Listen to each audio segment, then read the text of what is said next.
Assalamu alaikum and a very good evening to you all, dear fellows and dear faculty members. This is Abdullahil Mamun and I am very happy in hosting this program. You have already come to know why is this program for. Yes, it is on how to develop a good thesis for masters and PhD. At the outset, I would like to extend our sincere gratitude to Professor Dr. Mohammad Masrurul, Pro-Vice Chancellor of IIUC and Dean of the Faculty of Business Studies, to grace this program as chief guest. Dear audience, at this stage, I would like to introduce our distinguished keynote speaker, Professor Dr. Bakar Abdul Hamid. Professor Hamid is an illustrious professor of marketing and supply chain management at the Putra Business School of University Putra, Malaysia. In his 30 years of academic career, following his master's from Northrop University, USA, and PhD from University of Derby in 2003, Professor Hamid has supervised over 45 PhD students and 21 postdoctoral fellows.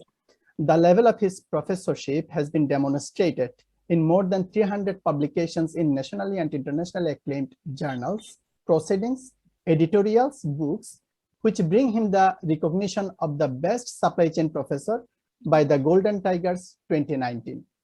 If you'd like more information on Professor Hamid, you can visit his profile going to the link I have shared in your group. The participants of this program are mostly our dissertation students. Our honorable faculty members are also here. Before we begin, I have a few housekeeping notes. Today's session is being recorded to be available for viewing later. And the next one is, we have a question answer session separately at the end of the speech of the keynote speaker. If you have any question, please note it down and ask at the end. Please don't interrupt in the middle, or you can use the chat feature in the Zoom. It would be, we would be happy if our chief guest, Professor Dr. Mohammad Masrurul, Honorable Pro-Vice Chancellor of IIUC, if he could share his words at the end of the program. But he has another appointment, and that is why he needs to join the program shortly. That is why at this stage, we are going to hear some words from our chief guest. So our chief guest, our Honorable Pro-Vice Chancellor of IIUC and Dean of the Faculty of Business Studies, Professor Dr. Mohammad Masrurul. Sir, please. Yes, thank you very much, Mamun. Yes, sir. Auzu billahi minash shaitanir rajim. Bismillahir rahmanir rahim. Honorable Chairman of this session, our distinguished faculty members, and our favorite students, and finally, Mr. Professor Bakar Abdul Hamid. He is well known as a professor of supply chain, as I know. And I'm very happy to know that he has given his consent to say something in this August gathering. So thank you very much. Thank you very much for inviting me to say something before you guys. Especially, first of all, I would like to express my gratitude to the organizer, especially organizing committee, who are the person working behind the scene. Especially the topic on which basically our keynote speaker will speak on. This is a very contemporary issue.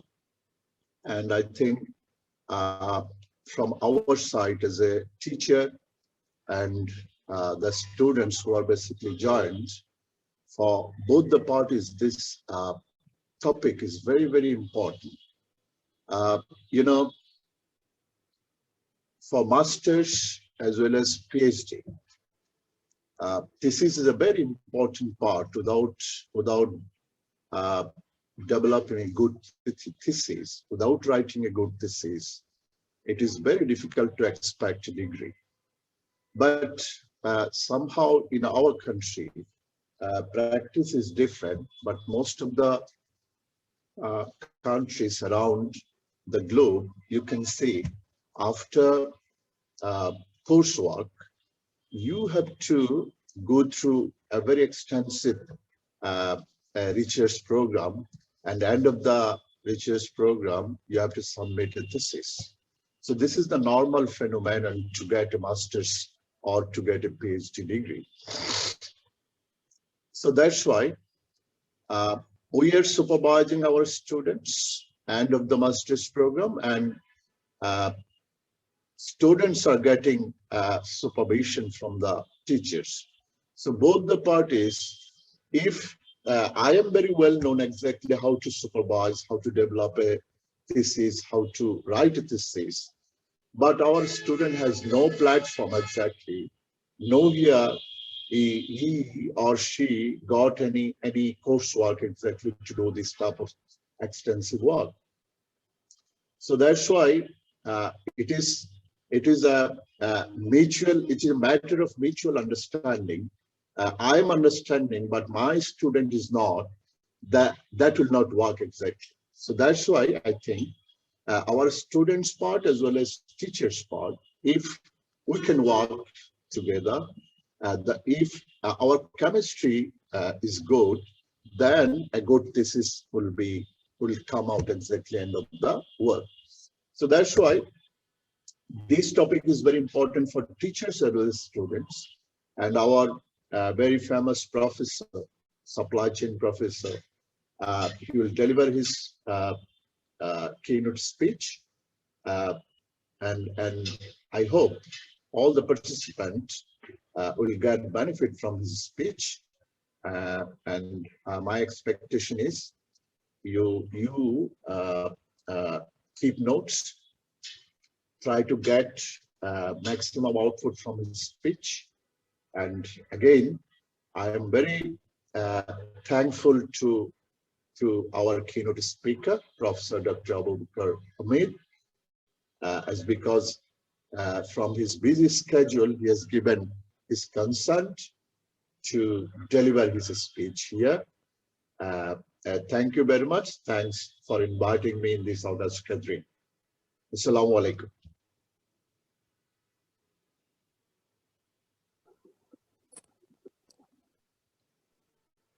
Thank you very much. Thank you very much, our honorable chief guest. As our chief guest mentioned, chemistry of supervisor and student is very important in developing a good work. And our keynote speaker will show you how to develop that work, how to develop that thesis. So definitely you are eagerly waiting. For the speech of our keynote speaker. That is why I'm not going to take more time. I would like to invite our keynote speaker, Professor Dr. Hamid, to deliver his speech. Sir, please. Thank you so much. Assalamualaikum warahmatullahi wabarakatuh. Yeah, and especially our chief professor, the Pro-Chancellor, Professor Mohammad Powla. And I would thank so much also to the organizer for inviting me. And this topic, writing thesis for masters and PhD in guiding students is my passion now. Yeah. At the moment, I have had 20 PhD students with me in progress.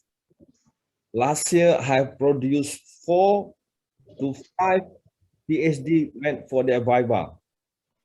So my average every year, graduate PhD is around 4 to 5 students per year.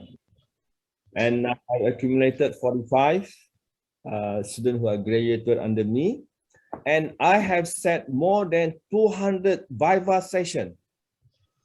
Alhamdulillah, to Allah subhanahu wa ta'ala, that I have set more than 200. So I know all the tricks. in this PhD writing. So I would like to share every single person that I have accumulated this experience. I would like to share from my heart.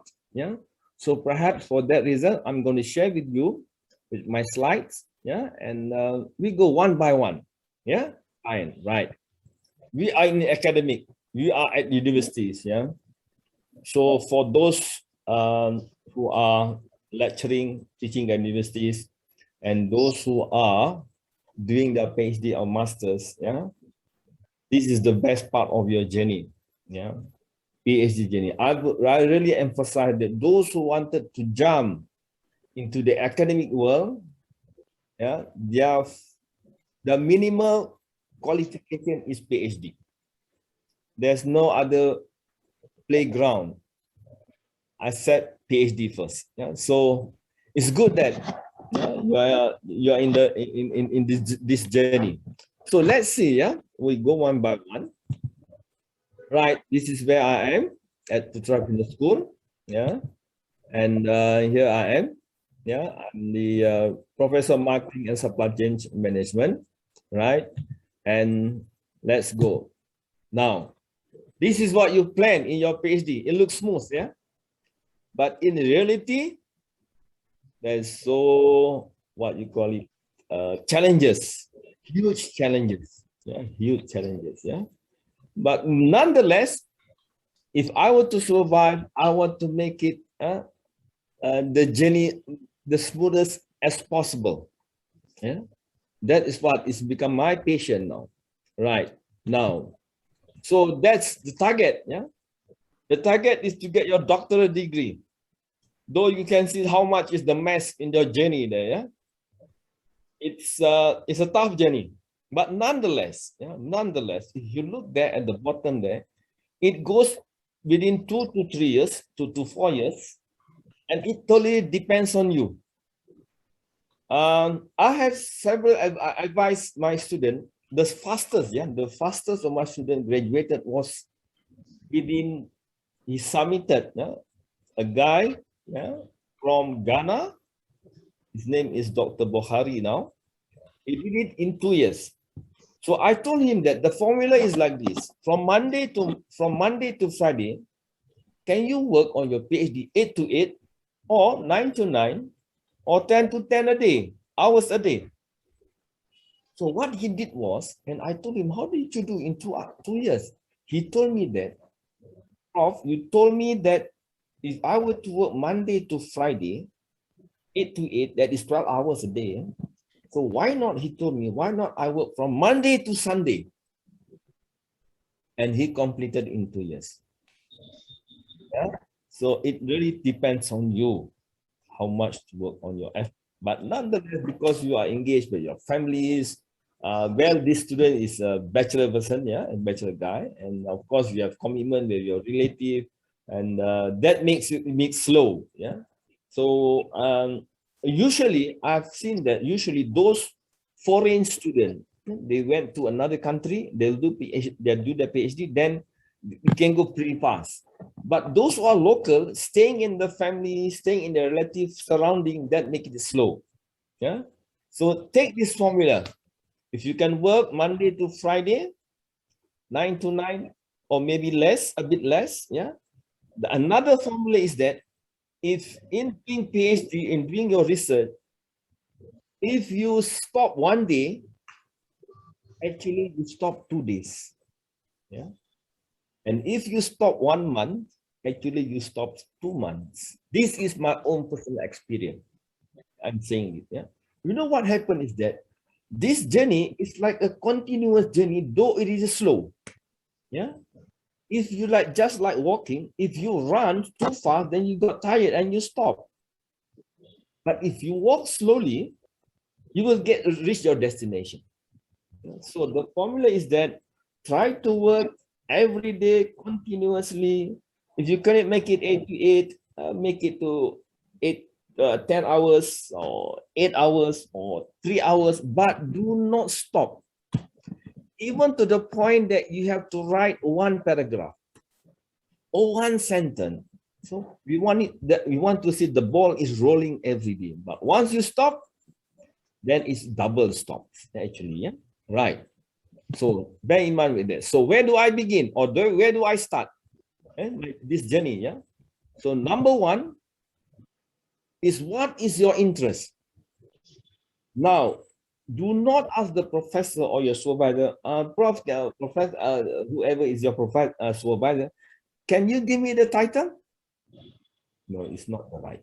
It's not the right way. First is, what is your interest? You know what? If you like your interest, then you don't mind jumping into it. You don't mind slotting yourself there. You don't mind spending time and hours for that because you have the patience on that. But things that you dislike, 1 hour is a burden for you already. So first is look what is your interest. Your interest. So when you have your interest, you don't mind jump into it. Yeah. So PhD, doing PhD is like you jump into an ocean, deep right at the bottom of the ocean, the floor of the ocean. If you do your research bachelor level, you are playing maybe 10 meters at the shore. And in your master, maybe you go into 40 meters. Yeah. But doing PhD, you touch the floor of the ocean. You know, so you really jump inside it. But you only jump one area. You only one area to jump. Yeah. So if you are interested in woman entrepreneur or a married woman entrepreneur, that is your focus. Yeah. So your focus will be very deep with one area. So create what is your interest first, not your professor's interest. Your interest first. Then only you find your supervisor. Once you have created your interest, then you go and search for the right supervisor. That is number one. To find supervisor is step number one after you develop your interest. Who is have human?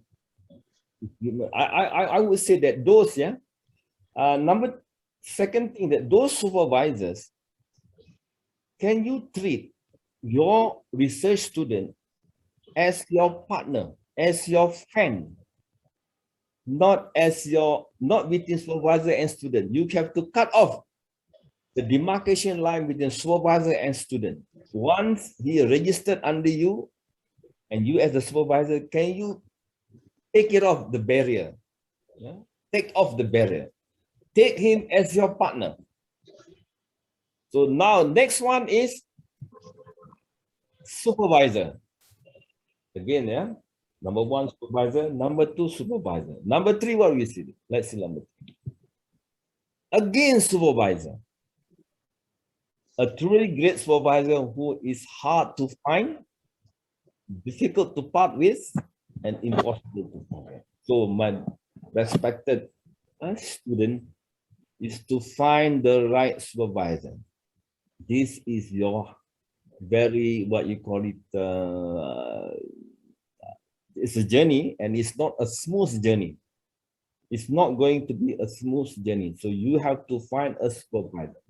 Along the way, if you felt that the supervisor doesn't fit you, please quickly change it. Yeah? Don't trouble yourself.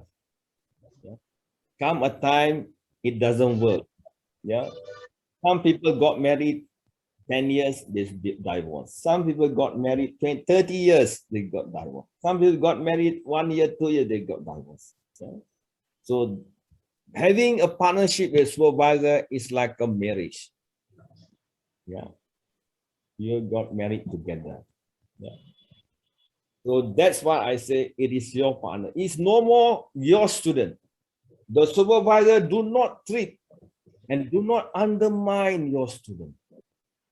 You know what? When I had my professorship, I was given a professorship, and I had to give an inaugural speech. So what the first statement I said, that I thank you so much to my student. I felt blessed having my students who have come up, who have really worked hard for me to become a supervisor, to become a professor in marketing and supply chain. It is my sure effort with my student Otherwise, I cannot be a professor. I cannot be a supervisor. I'm not so that brilliant. Okay, I am not who are born to be brilliant. I'm just an average student when I was a kid. Yeah, but when you create the partnership, then it grows. Yeah. So what happens when they get married? So let's start. Yeah. So I think my slide is a bit okay now. So we get married. Yeah, we get married now. So we are partners between the supervisor and the student. Yeah. Please don't undermine. A supervisor do not undermine the intellectuality of your student. Yeah, treat them well. I have my experience. Tell you now, I have my experience. So one day, my student, what you call it, recommend me another student. So he brought his friend and faced me. Yeah? So I look at him. So what was my deep in my heart click was that my friend, can he do PhD? That was my first thought. Can he really do PhD?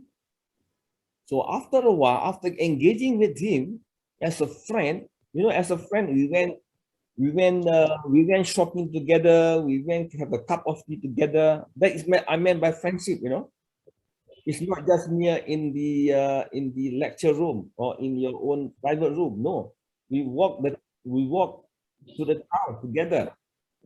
Now then, when I advise him about these 3 to 8, 12 to 12, or 10 to 10 hours to work in a day, and he graduated in 3 years. Yeah, actually, he is smart. Yeah.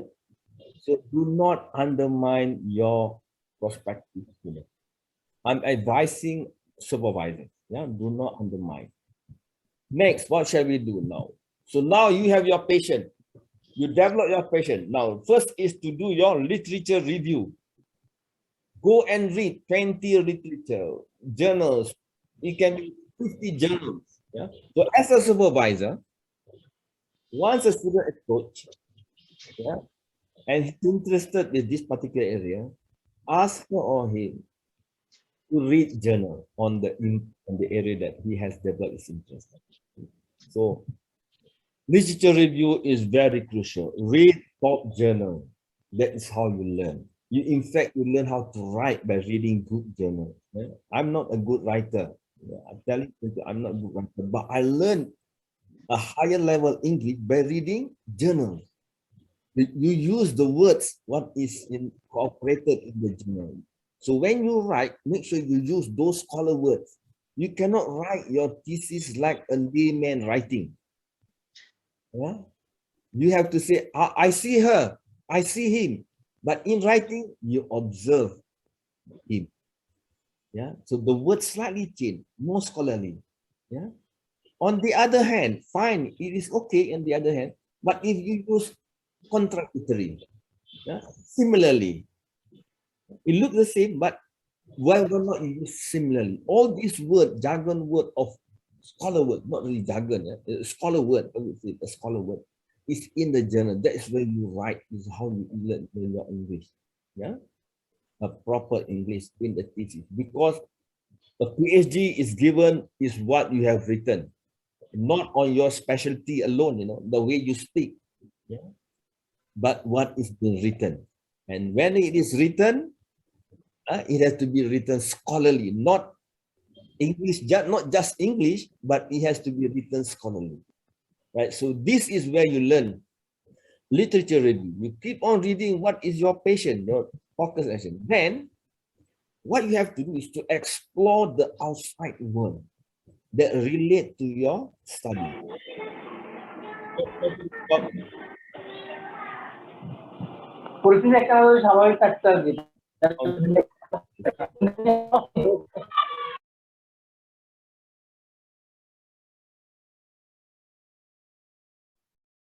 Sir, I have mute all. Would you please unmute yourself, please, sir?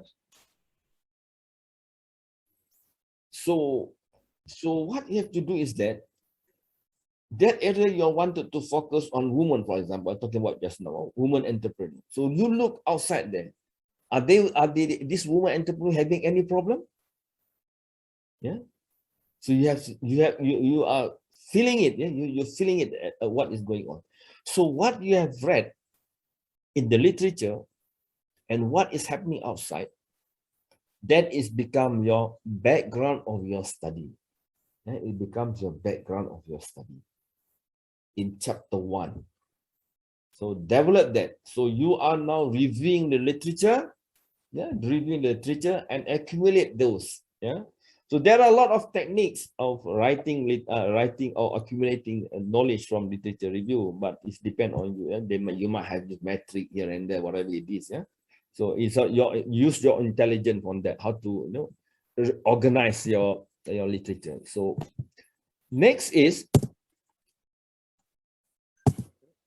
why is not working? Okay.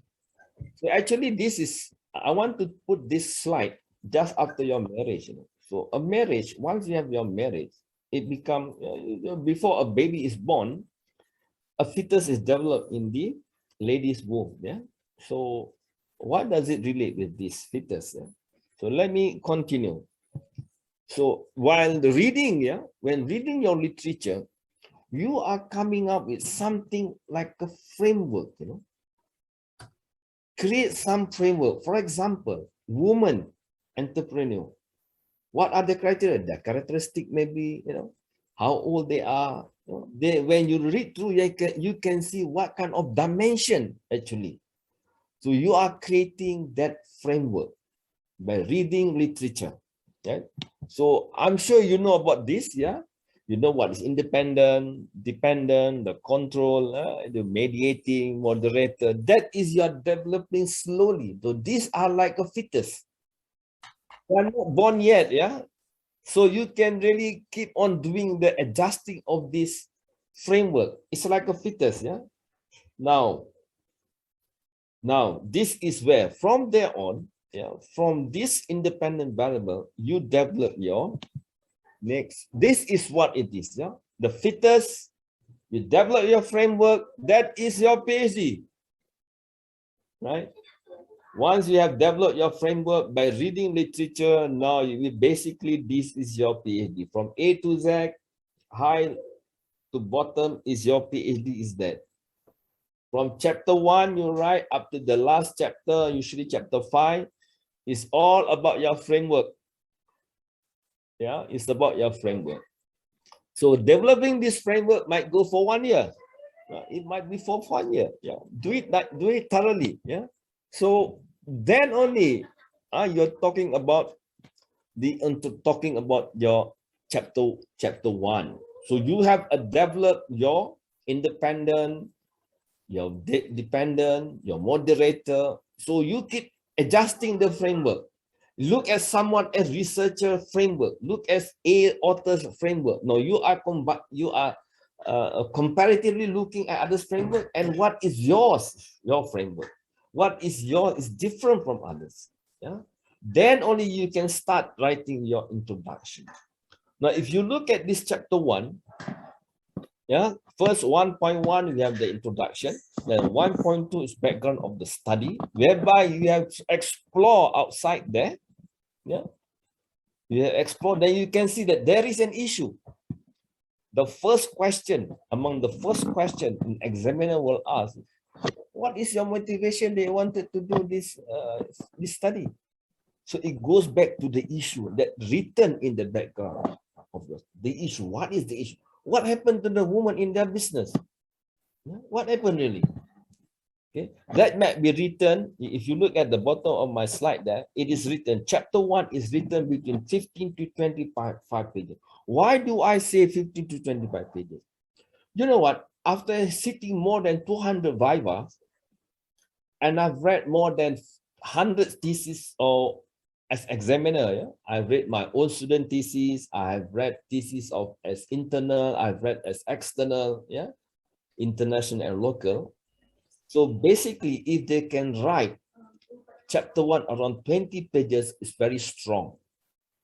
If you write chapter 1 10 pages, it's something missing. Now this is for PhD. I've forgotten there is master as well. Yeah? For a master student, well, if you can write about 10 to 13 pages, that will do for your masters. Yeah. Master of Science Research. Yeah. The pages slightly varies between PhD and Masters, but the format is similar. Now, the next part is problem statement. Now, from the issue, if you look at a funnel, bigger on the top and it becomes smaller. So you scoot down to see what is the problem with this woman entrepreneur. Yeah. Now, if you find there, so what is it? So at the moment, if I were to change another example, for example, giving an example that I'm very much acquainted with, yeah. So like marketing, we have basically four P's, yeah. Why marketing is not successful in this particular company? Why the performance of the company? How do you relate marketing related to marketing needs related to company performance? Yeah? So in marketing, we have four P's, yeah. So the issues. The background issue talking about the problem with marketing. Now, problem statement is discussed the four P's. Yeah. Now, from that small funnel, the funnel becomes smaller. Now, that small area, you make it bigger. You make the issue bigger in problem statement.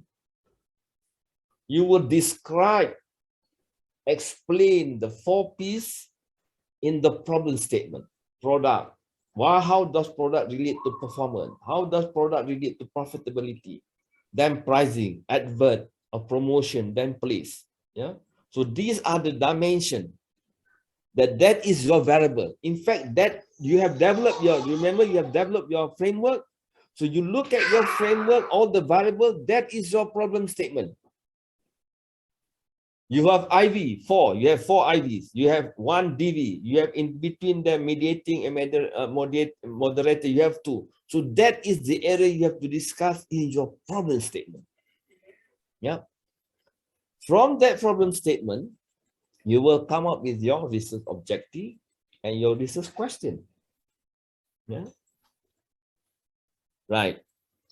Let me go further. Yeah. I've forgotten this part. Yeah. So that is the problem statement about four pages. Yeah.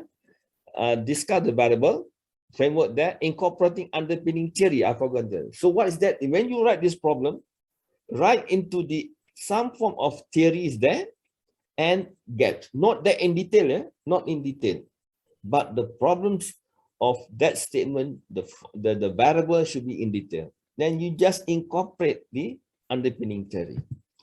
Now, the objective derived from your problem statement based from the framework again. So you'll never run from your framework. So when you come up with your objective based from your problem statement, example, yeah, I'm giving an example like 1 plus in arithmetic or mathematics or arithmetic, yeah, problem statement is equal to research objective. Research objective equals to research questions, right? So you cannot run away from that. So research objective comes from your problem statement. Research question comes from your research objective. So one objective can contribute to several questions based on the hypothesis in the framework. Now your research question become a hypothesis. Those are doing quantitative. Yeah, those are doing quantitative. Yeah. So as I mentioned just now, your framework, that is your problem statement focus, and that is where your objective, and where your hypothesis is developed. Yeah, right. So bear in mind with that. Now next, so you see that problem statement is equal to research objective.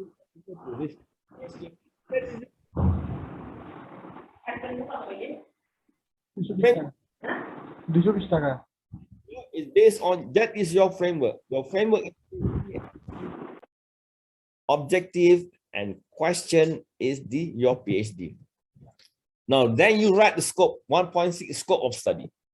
So again, when you write the scope of study based on the variable that you had, and then you have to write about the where, why, who, how, physically. What I mean physically is that If you are talking again about a woman, how many women are in the business, entrepreneur? Where are you going to collect it? Is it in Dhaka or is it going to be in Chittagong? Where? And who is going to be the respondent? Who? Then who is going to be the respondent? Who? I mean the unit of analysis. How are you going to collect? Yeah. So these are scope of study and should be written no more than 1 page. It can be 3/4 page. I would prefer 3/4 page. Half page is too short. Yeah. So you have to, if you have talking about manufacturing, then you will say in Dhaka there is 1,000 manufacturing companies who are in this particular sector. So that you know now, you know that a few, so the reader understand, the examiner understand that, oh, you are going to a manufacturing company, and you will write there who's going to answer who is going to be the respondent. It can be a manager. It's written there. And why do you choose this sector? And why do you choose Chittagong? Giving why, justify them. Yeah. So then you go into the significance of your study. Again, based on the variable that is being incorporated in your framework. How it's contribute to the body of knowledge.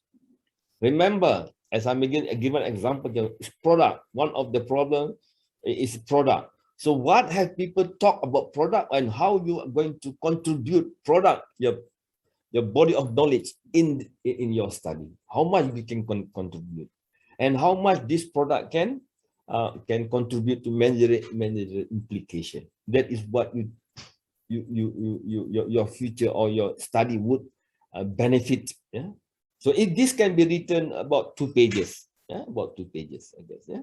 So talk about it, and it says it isn't again based on the variable you are talking in your framework, right?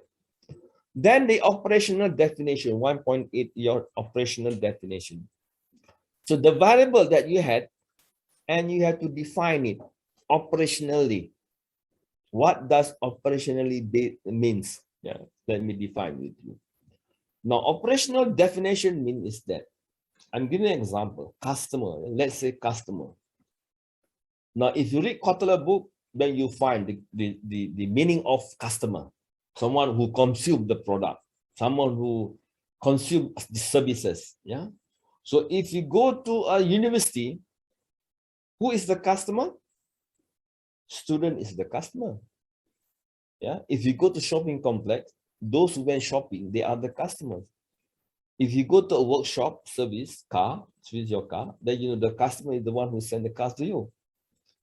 Yeah. So your operational definition of customer is you first you got to write. Customer means someone who consume a product or services defined by or by let's say Kotler. Yeah. You quote it as Kotler. But in this study, in your study, customer is the student, for example. Customer, the one who come to the workshop to service their car. That is meant by operational definition. Yeah, that is the meaning of. So customer in the bank, you are working in the bank. Who are the customer? The one who open accounts. So that is operational definition. So you have to define that in all the variables you have had. If you look back, another make to you understand is that if you look back in your, when you have set up your questionnaire, yeah, the question, the survey question, then you can feel all the, you can find the keywords. Product, what you're going to ask about product. So that is your operational definition. Then you can incorporate it in chapter 1. Take the keywords there, right? So next 1.9 is your organizational, thesis organization of thesis. It can be 1 or 2 paragraphs. Yeah, it's not going to be a lengthy one page. No, you just say what you have done, what you are going to do in chapter 1, what you have written chapter 1 up to chapter 5, the whole thesis. Or you're going for your proposal defense, then you find the chapter 1 up to chapter 3. All right. So that is basically chapter 1. This is quite universal. I think universal in any universities or any PhD program. chapter 1 is based on this particular, at least it must be based on this. This is the most fundamental one. Yeah, right. Now I go to chapter 2. Though you have read chapter 2, yeah? You have read your chapter 2. So how to write? What you are going to write? Yeah. So introduction, chapter 1.2.1 introduction is just to write that what will be included in chapter 2, what you are going to tell, what you're going to explain, what you're going to discuss in chapter 2.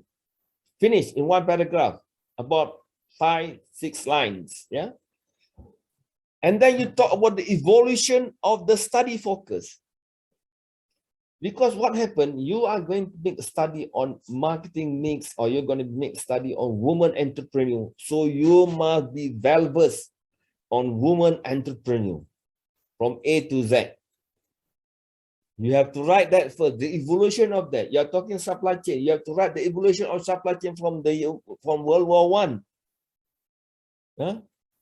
So it might take up to 5-6 pages, you know. So get it there. So you are going to be expert there. You are talking about supply chain in Dhaka. So you talk about supply chain in Dhaka. You're talking about supply chain in manufacturing of beverages. Then you write on it, because you are the expert of supply chain in manufacturing of beverages. You're talking about Coca-Cola, then you're going to write the evolution of manufacturing of Coke, from a holistic view, from America to the other part of the world. So that is your expertise. Okay. Though you become expert, once you have that your doctorate, then you are expert on woman entrepreneur, because you know you have written that the evolution on it. So what are the dependent variables? No. Then the next writing is on talking about your dependent variable. For example, dependent variable is the performance of the company. You write about the performance company. Right, it can be to 5-6 pages. Yeah. With all subtitles, yeah? Anything, write on it. Then you write the independent variable. You have 4, you have 5, write it. Probably one independent variable may go to 3-4 pages. Not a short one. Yeah, as I mentioned, you jump into a ocean and touch the floor of an ocean. Yeah. Then you have your independent. Yeah. Then you have moderating. I forgot to add in. Yeah? You're moderating or moderator. Write on it. Yeah. That might goes to, I would say that might goes 30 pages already, you know, talking about that. Yeah? Then you develop your conceptual framework that you have had earlier, as I mentioned apart. That is your conceptual area, that is the fetus, that is your framework. Then you incorporate the underpinning theory that incorporated in your framework. How does this underpinning theory incorporated in the framework? It can be 2 theory, it can be 3 theory. I think what, don't go for more than theory. You know, don't get confused yourself. Yeah. So I would suggest don't go too long or too many underpinning theories. Yeah. And once you have the underpinning theories, then you develop the hypothesis development. Once you have written your independent, all those variables, then you develop the hypothesis. From that hypothesis, you come up with the theoretical framework. Conceptual framework, the difference between conceptual framework and theoretical framework is that theoretical framework, you have all the lines of hypothesis, H1, H2, H3, H10. Yeah? That is theoretical framework. Now you have developed the hypothesis development. Then only you have your summary. That will go to 50 to 60 pages. Yeah. And at master level, I would say, I would suggest at least 30 pages. Yeah? Chapter 2. Right? Okay, these are the main one. Now let's go for the third one, third chapter. Now, to me, third chapter methodology is the easiest part. I tell you, this is the easiest part. Yeah. Why is it easy? I'm not trying to ask you to copy, but I'm trying to ask you, a scientist, you know, a scientist, there are 10 scientists. They go to the same lab. You know? Each have their own objective, but they are going into the same lab. Engineering lab, a faculty of engineering, they might have 1 or 2 labs. Yeah. So most of the students went to that lab. Similarly, we are in human science, social science. Our lab, the methodology is there, and we use almost similar methodology with other researchers. Yeah, our lab is sending our lab basically the human outside there. Yeah, but the writing the methodology is using like a scientist using the test tube, you know, using iodine, this chemical, that chemical, then this plus that chemical in the lab. So similarly, chapter 3 is you can read some others people chapter 3 and try to emulate it. You have to paraphrase it, write it. It's very much similar. For example, sampling. Yeah, the sampling of that researcher A sampling was 300. Look at the why 300. Okay, then you start to study yourself. Is it 300 enough? Who says 300? A scientist, one professor says if you 300 is good. You read if you read the you have to read the research book, research methodology book. Yeah? Or the easiest part is that you go for a workshop. Yeah? If any individual, any doctoral or any who wanted to give speeches or a lesson from YouTube or a lesson about writing chapter 3 about methodology, you jump into it because it's pretty similar. Yeah. Even if you look at the questionnaire measurement there, you can just adapt and adapt. Yeah. You can use their questionnaires. So I say that's what it's similar. Yeah. So writing first, of course, you have to write the research paradigm, 3.2. Because you have to write research paradigm to know your intellectuality. Why we need to do chapter methodology in finding our in running in our research. Yeah. And then we have this come up with research design. You have to, of course, you have to attend. You have to read. If there is any course or the university conduct the course, you have to go into the class. How to you can discuss with your colleague. Oh, don't forget is that when you do your research, make sure that you mix around with students, with other researchers. Don't stay in a cave of your own. You have to get together with them. Why I say that it's very important for you to mingle with your student, it was because you can see your supervisor not daily, okay? You might see your supervisor once a month. The most is twice or once a week. Oh, no, twice, once in 2 weeks. Yeah, the most, yeah. So seeing supervisor is not that frequent, but in mingling with student is almost 24 hours. So that is where you chit chat with them. Yeah, you learn from each other. That's where you can develop a chapter 1 reading your literature review with the help of friends. Yeah, so you must not be alone. Get together with your friend. So then you come up with a population, then sampling, it has to be scientifically done. No, we have you have some calculation, some using some formulas, some using G power or something like that. Yeah. Then you write your data collection. How are you going to collect the data, and what tools are you going to use? Statistical tools. You have SCM, you have ANOVA, multi-regression, and so forth.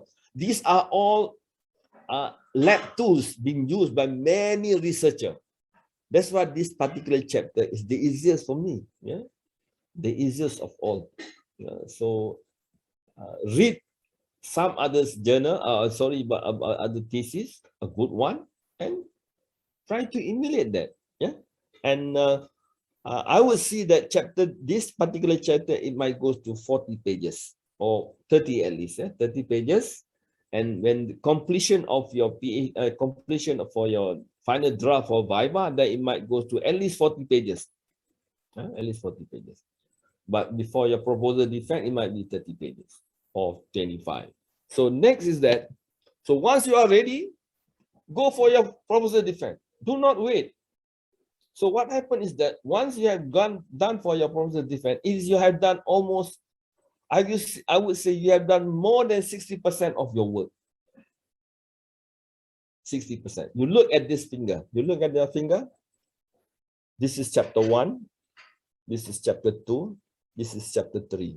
It's very tough. Yeah. But one is done here, you just glide. Chapter 4, chapter 5, you just glide. So it might take 3 semesters, it might take 4 semesters, but it depends how much you engage yourself with a supervisor. Yeah. And I really advise again and again, supervisor, yeah, please take your student as your partner. If they were to send a message at 8 p.m. and you feel that you are free, just say hello, reply the message. If you cannot answer the question, just reply, okay, I'll do it tomorrow, at least. Yeah, because to me, the supervisor career, the growth of supervisor career is working together with student. To me, student is very valuable asset to a supervisor in their career development. Yeah, in their career development. Yeah, I really salute my student. At any time, I will salute my student. Yeah, right. Once you are done, 60%, more than 60% is done. Yeah, so quickly go for the defense. Don't wait. So sometimes you have to have a gut. You know, it's not about your intelligence alone. No? It's about your bravery. You know, to take the challenges. I have had my friend who is not that intelligent, not really intelligent, but then he is the one who really is brave to face. You know, so he went straight for his popular defense. Oh, it's a major correction. When once you have a major correction, it's good that even though it's major correction or minor correction, there is no perfect. Yeah? In writing thesis, no such thing as perfect. Only Quran perfect. Only Quran perfect. No such thing as perfectness in writing thesis. So definitely someone will comment. So take the comment, do the correction as been recommended for. Do not argue. You try to defend. If you try to it's good that to defend first to the examiner. The examiner wanted to test you. You wanted to test your intellectuality, your maturity. And they wanted to test you whether you know your stuff or not. Do you know what are you doing? Basically, so it's that. So usually what students have done, my experience that when we ask questions, yeah, so though the students say, oh, there's a missing there and there, but the student knows what he's doing and he knows what to do, how to do correction. Mean to say that it purely is your job. Yeah. So, right. So it's about 95 to 100 pages, or it can be 120 pages. Yeah. So the thickest part of the chapter is literature review, right? So hopefully you go through your purpose of defense successfully. Then you go into your finding, chapter 4. Again, I would say chapter 4 is another easy stuff. As I mentioned with my finger, it's just the 4th finger here. Yeah, so it just glide. So you collected the data already. You develop your good question, very strong questionnaire. Yeah, and you just throw your questionnaire to the respondent and you collect it. So what you can do, if you got no time, you are not that expert, you got no time, you are working probably, yeah. So you can just hire someone to key in the data. And if you are not expert enough, learn from someone, the expert, and let him teach you how to run your data, how to display. If you have at the point that you have to pay him. Okay, pay him, because the original part of it is that you went to the ground and you went to to collect your data yourself. You know what is it all about. Yeah? So once you have collected that, get some statistician to help you if you are not good enough. So again, the procedure of displaying your data is again pretty much similar in any other studies. So chapter 3 and chapter 4 is basically you can emulate from someone else. But of course, the data is different. But displaying, exhibiting your data and exhibiting your steps is very much similar. So when you display your data, make sure that it follows, answer your research question and research objective. Yeah, it must follow that so that you can know slowly, that you can summarize which hypothesis that is rejected or accepted, whatever it is. Yeah. So at this chapter, this particular, it might go to, I think 40 pages is good, you know, it's good to show about 40 pages. Yeah. So when you write demographic, I tell you, when you write about demographic, even if individual or a company, yeah, they are the one who responded to your questionnaire. They are the one give the result, or your hypothesis is rejected or supported. So demographic is very important. Do not leave them. Yeah, massage. Someone told me that you massage your data. Your data is like a gene. Yeah, it's very precious. Yeah, you have to look at it one by one. If you have, for example, independent variable 1, there is 4 questions or 5 questions. Look it one by one. Question number 1, how many rejected? How many say yes, no, and so forth? And if you look at scale, how many percent says good or bad, whatever it is? Look at one by one. Look at the question one by one before you analyze further using those statistical tools. So this is what you are massaging your data. Yeah. So it's very crucial there. If you are not expert much on this particular statistic, as I mentioned, go for a workshop. Yeah. And the one who teaches in the workshop are very expert, and ask him to teach you personally. If you got friends who are very good within your, as I mentioned just now, you mingle around with your friends, they are the one who can help you. The professor or your supervisor could not have no time for that. He just wanted to ask, how's your data? How do you run your data?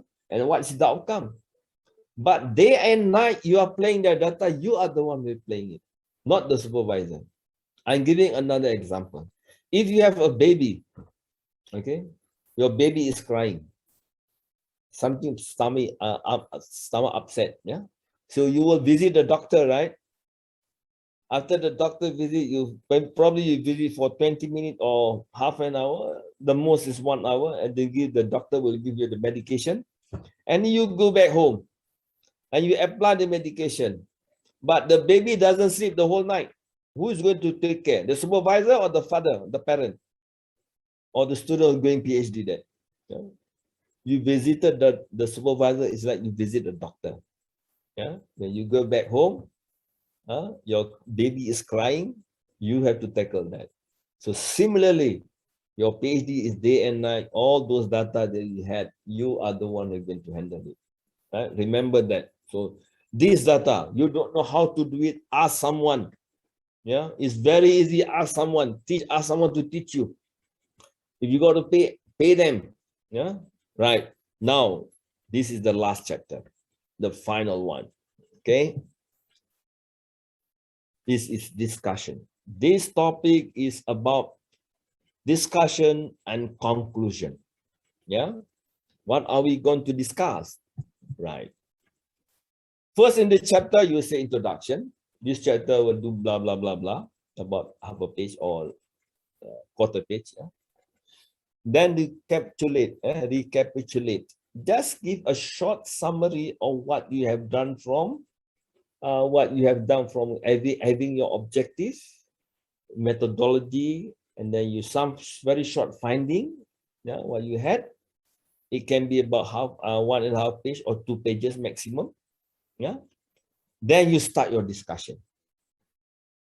Now, discussion is your philosophical thoughts. How to discuss? Look at the objective. You go back to see your objective, because your research is to answer the objective, followed up by your hypothesis.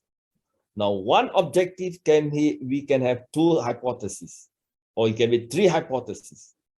Yeah. So again, you look at your objective. When you discuss objective, you answer it by the hypothesis result. Yeah.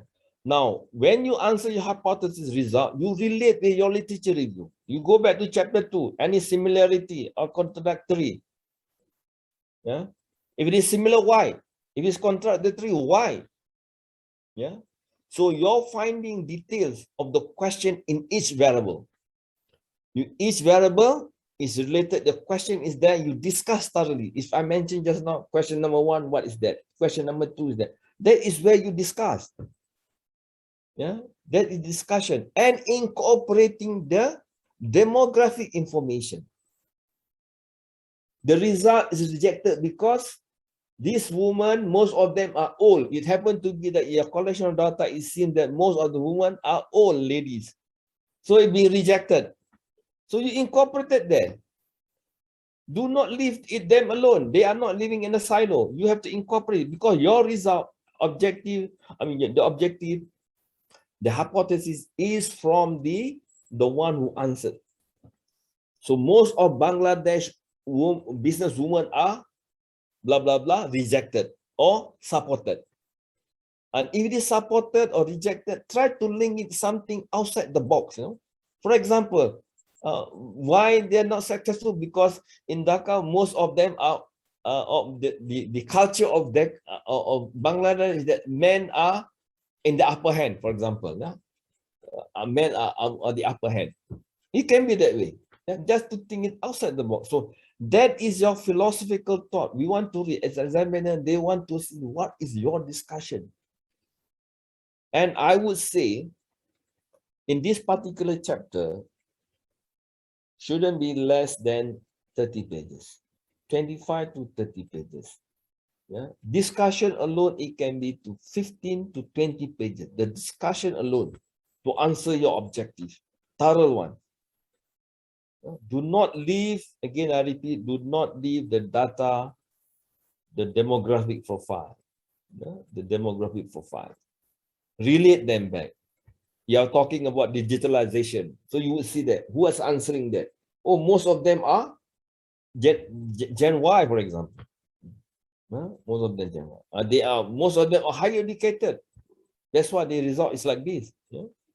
Right. So from discussion of your objective, then you will see your novelty. Where is your novelty? Sometimes your novelty is based on the rejected hypothesis. Some of novelty is because of being accepted. So do not undermine that the result is rejected. So I have read some theses that they were discussing on those theses that is accepted. They don't discuss about the ones that is rejected. Probably that is your novelty. Yeah. So writing your contribution, implication based on your discussion. Yeah. What is the managerial effect? What is the body of knowledge you have contribute in the when you discuss or implication to managerial, to those managers who are running a company. Yeah. So it must be based back in your discussion. You must extract from your discussion. You cannot extract from the sky. Your discussion or implication shouldn't come from the sky. It must be based back on your discussion. Why is it that women fail in their business? Then you try to pick up from there. Pick up the gist of it. So any limitation or future research is also based on your finding, on your discussion there. Because some area that you did not cover in your framework, it said that, oh, this part was not included in my study. Then you say it for future studies. So it must be based back on your studies. Yeah. So then the last part is your conclusion. There is no more summary known. 5.5 is your whereby, whereby a CEO or managing director, he got no time and he won't understand what is your statistic that you're using. He won't understand what is SEM, multiple integration. You won't understand that, but he would understand your conclusion. What did you really find? And it should be described in 1 or 2 paragraphs based on the framework of the hypothesis result. Highlight it.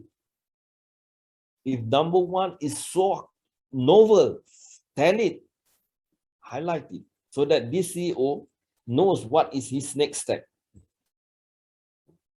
So, and try to make sure that when you write, as if that someone will question you, the CEO of a company will question you. Yeah. So write in such a manner, because I usually ask the student, in the Bible session, when he has tell everything what he's finding, I say, okay, let me ask. He's talking about if the survey is about a company. Now I'm a CEO of the company. Tell me what you have. What's your finding in a brief one? Yeah. I will ask that. So it is about 30 pages this chapter. So you can see that if you look at the bottom, the accumulated pages, it's about 200 minimum without biography or references.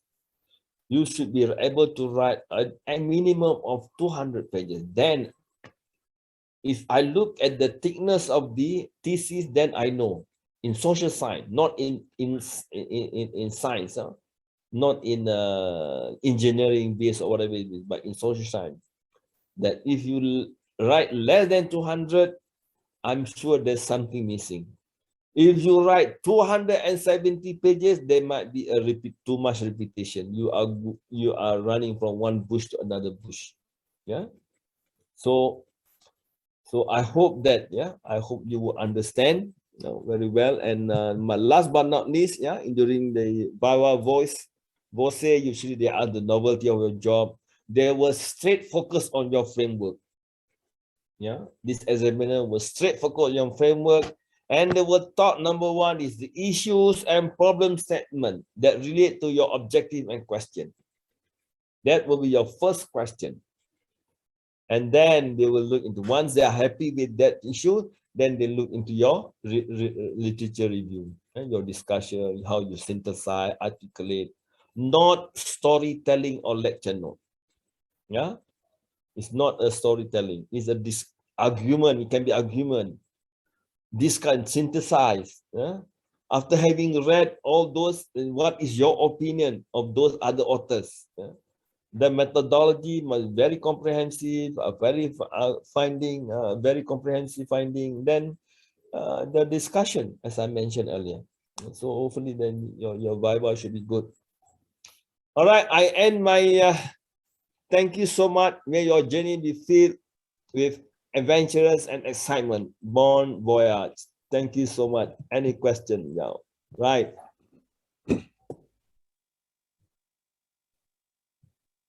How are you? Thank you very much, sir. Thank you for your wonderful.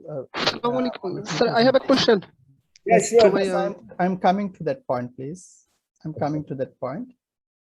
So thesis is a compulsory part for our master's program, master's students. And many of the undergraduate students as well are interested for doing thesis in place of internship. We have learned so many things from our academic study, but development of thesis is completely a different thing. And our keynote speaker, Professor Hamid, gives us a step-by-step guideline in this regard. Professor Hamid rightly said that thesis is all about our passion. And we must have a strong feeling and emotion to complete the journey successfully. If we have a strong linking and desire, we can easily overcome any of the difficulties that we can face in the thesis stage. As like our chief guest, our keynote speaker once again gives importance to the chemistry between supervisor and students, which should rightly be perceived by all of us. Now I would like to open the floor to question. Please raise your hand if you have any question to our keynote speaker. I shall call you one by one to ask your questions. Okay, please raise your hand. Okay, Mr. Ayub. Mr. Ayub, please unmute yourself and ask your question. Sir, I'm studying in third semester in Economics and Banking Department now. What should I do from now if I want to make a thesis paper for the purpose of PhD program? Yes, sir. I'm so sorry. I don't get your question. I don't get your question. So, Can you repeat? Ayub, you are undergraduate student, right? Yes, sir. So would you please ask your question again? Okay, okay, sir. Sir, I'm studying in twin semester now.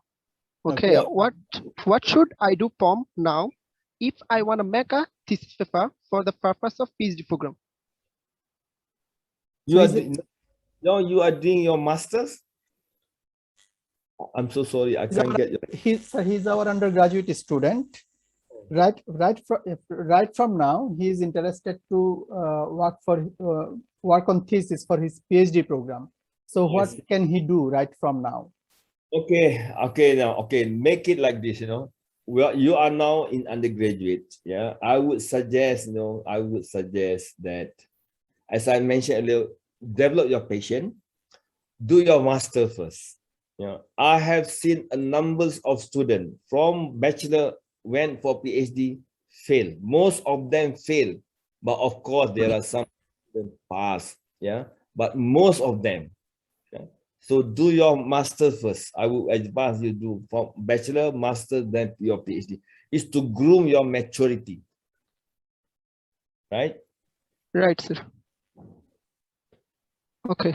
Okay, thank you, sir. Now I'd like to request our one of our faculty members, Mr. Mohammad Chaudhary, to ask his question.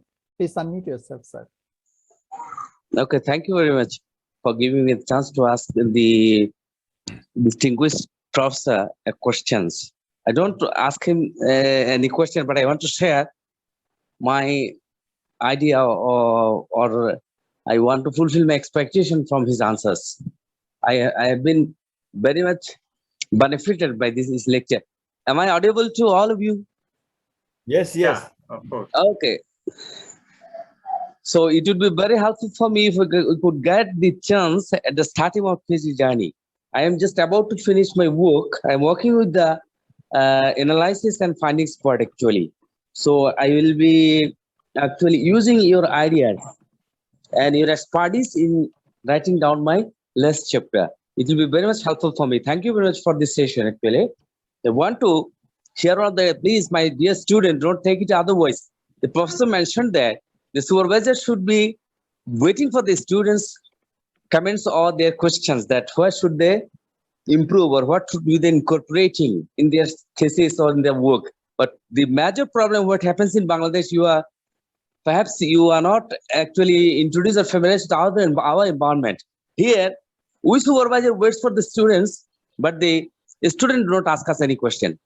They are doing their work for the last, basically it happens with our internship students for the last 3.5 months. And one fine morning, they come up with a thesis of 70, 80 pages and tell us that, sir, these are the problems. I have prepared this. Please correct it within 1 week. So this is one of my observations I want to share with you regarding the environmental issues actually, first of all. The second one is, this is not my question or something else, but what you mentioned, that is very much important. We here want to actually suggest the students, not at the very early in the morning or late night, but even if they come routinely, that will be very much helpful for them. I want to make sure that the student will be very much beneficial for these, from these lectures, if they follow the instruction of the guest. The question is that you mentioned, dear sir, that we can develop hypotheses. For example, you cited an example is like this, that 1, 2, 3, 4, 5, and 10 hypotheses based upon the requirement of the objectives or to justify the objective. Actually, is there any limitation for developing the hypothesis, or it should be limited within 4, 5, 3 or something like that? Please. Okay, this what happened is that, for example, your variables say number 1 is product. Your product. Now, product the product performance with firm, a product affect firm performance. That is one hypothesis. Now we have another one is product with the mediator, another one hypothesis. So basically, that's why to develop hypothesis, it's good that you try to look some other sample or other what you call framework. If you read some other framework, you look at that, then you will see the some framework. Then you try to have a slightly different. Maybe your IV slightly different by having some researcher have 4 IVs. So maybe you put in 3 IVs. Why 3 IVs? Or you put in 5 IVs. You take one from the original from this other. You put in new one. Yeah. So as long as there is some different yours framework with others, so you develop your hypothesis based on your individual IVs and whatever moderator you have. Yeah. So you look at that, then you develop your hypothesis. It's so simple as that, you know. And when you look at, again, when you read literature, then you can see what the significance, whether it's significant or otherwise. Usually we will write as significance based on other researcher. That's why when you read journal, look at the hypothesis as well. It's okay. Look at that hypothesis and try to emulate that. Try to emulate how they write the hypothesis. So okay, thank you very much. Assalamu alaikum. Not a lot of reading actually. Thank you, Mr. Shahnur Azad Chaudhary. Thank you very much. You actually address a vital issue regarding the attitude of our students. Here, the environment is different. We are waiting for our students, but they are not responding in time. In many of the cases, we are knocking them. So I hope our students will going through the lecture of our keynote speaker, they will realize the importance of keeping communication with their teachers, and that will be helpful for them. So is there any other questions, please?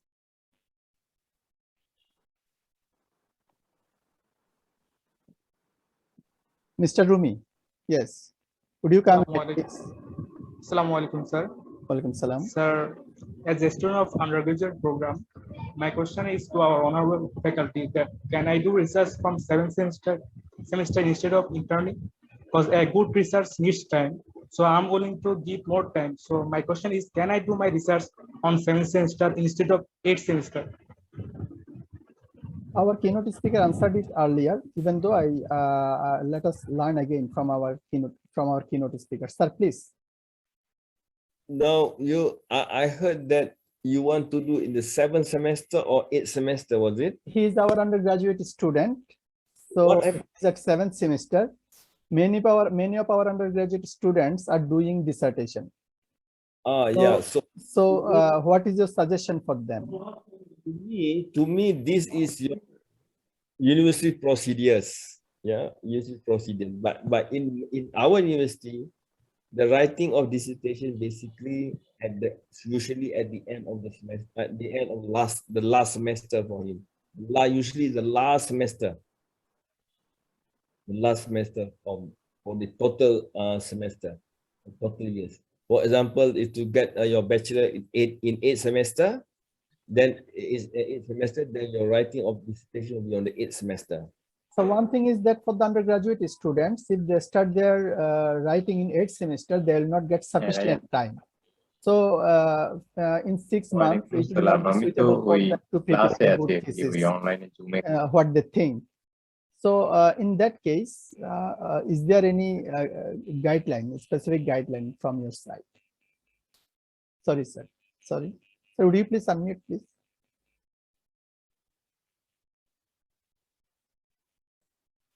Sir, we made all the participants mute. Would you make yourself unmute, please? So what I would suggest, you can start unofficially to me your dissertation, because the next semester you register, you felt that is no time, so you can start earlier unofficially. You can start reading. That's why I would suggest you start reading your literature review. Once you start reading your literature review in semester 7, Then when you go into semester 8, then you got no problem already. Read the literature review and do accordingly as I mentioned in the formatting. You can do it slowly. You can do it slowly there. Mr. Moderator, if I get chance, I want to share something for Mr. Rumi in this perspective. Yes, please. Mr. Moderator. Yes, sure. Mr. Rahimuddin, please. Dr. Rahimuddin is one of our faculty members. So yes, Dr. Rahimuddin, share your view.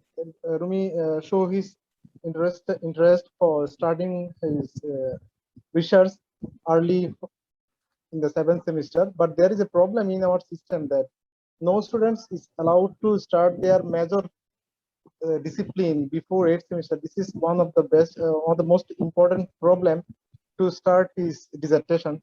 But I can suggest him because before starting your dissertation, you have to know something more regarding research methodology.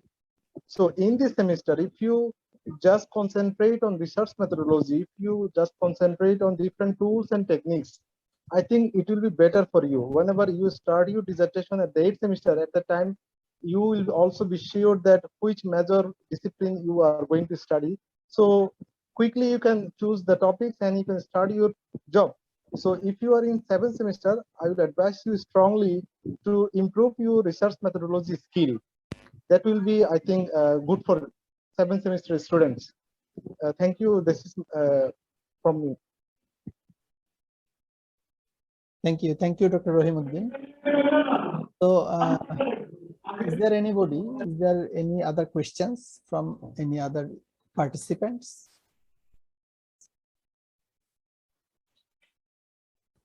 Would you please raise your hand first? Because if you raise your hand, I can give you the chance. Otherwise, there might be a chaos. Yes, Mr. Taufikur Rahman, our another faculty member. Mr. Taufikur Rahman, please unmute yourself. Assalamualaikum. Assalamualaikum, Prof. Prof, thank you for your good delivery speech. And we are no enough depth knowledge regarding this PhD journey. Sir, I want to know that I have just finished my data collection. I am doing PhD now, and I am just finished the data collection, and the analysis has not been yet done. So my question is, while I am doing my analysis, I am doing analysis on the basis of factor analysis, and if my result is not support with the 1 or 2 factors, in that case, should I drop the factor or manipulate the data, sir? I want to know, sir, this question. I want to. Yes, sir. I mean, probably in this class here in this talk, there might be someone who are very good in statistics. Yeah? But usually, in factor analysis, when that thing is dropped, that is being rejected, usually it being dropped, and you give reason why it's been dropped, and then you analyze what been accepted, because it's like below 0.5 or something like that, yeah. So it have to be dropped. The question is not valid. So that's why when you set up a question, it has to be 5 questions at least. When it's dropped, you have 4. So with 4, you can further analyze. If you have 1 or 2, then it's dropped. Then how you are going to analyze the only 1 question? Yeah. Yes, sir. Yeah. Sir, I am doing with 7 factor, and I have just draw a temporary analysis, and in that case, I see that my variable is lower than 3, question lower than 3, and in that case, I think it should not be kept. So I want to know that is in that purpose, should I manipulate the data or not, sir? Or and in sir 7 factor, I can keep 5 factor. 5 factor are fit for the analysis and also support the hypothesis as well. Yeah, it's okay to me. If you have from 7, it dropped to 5, then it's okay. It's okay. Yes, sir. Oh. Okay, sir. Thank you, sir. So is there anybody? There is no more question, I think. All right. Okay, I think Sir. question from the participant. Yes, sir. I have a Shahabud. question. Yes, sure, sir. Please. Prof, thank you very much for a nice discussion. And I think that our student will be, it will be helpful for our student indeed. Sir, I want to know something on qualitative research. And basically, in case of reliability, validity, and data triangulation. Basically, I face some problem in data triangulations while discussing with the students. Can you make it clear, sir, to me? Okay. That's why that is in your business, your research methodology for undergraduate or for master level as well. We have research methodology will discuss on quantitative and qualitative. You know, qualitative, the face value, whatever is different. Second, on the what you call it, on the person itself, the interviewer, it becomes a very face value. You know? So it's the interviewer who asking the question. That will be the for validity. I might be wrong, but I forgotten about this qualitative because most of my students are doing quantitative, so I forgotten. That's why I said that earlier in chapter 3. It's good to have a workshop. Ask someone who are very familiar with qualitative. I'm not very good in qualitative. I'm not. Read the books, attend the workshops. I don't want to give a wrong answer. Okay, sir. Thank you, sir. Okay, thank you. Thank you, sir. Anybody else?